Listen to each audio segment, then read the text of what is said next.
पाँचही पेड़ बाबा बगिया लगावे, तेही बीच बैठे रखवार जी। घर में से निकरी है बेटी कवन देई, लपकी बगियवा में जाए जी। घर में से निकरी है बेटी कवन देई, लपकी बगियवा में जाए जी।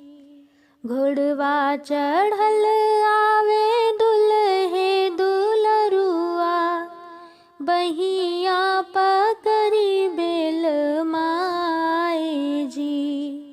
छोड़हु ना राजा मोरी दाहिनी बहिया, बहिया लप सुकवार जी। छोड़हु ना राजा मोरी दाहिनी बहिया, बहिया लप सुकवार जी। किए तू हिरनिया रे सचवा के साचल, किए तू है गढ़ेला सोनार जी। कवने मयरिया के कुखिया जन्म लू, भैलू अलप सुकवार जी। कवने मयरिया के कुखिया जन्म लू, भैलू अलप सुकवार जी।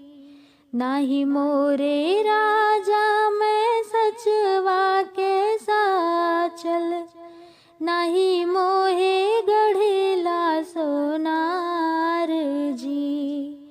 माता रनियवा के कुखिया जन्म ली, भई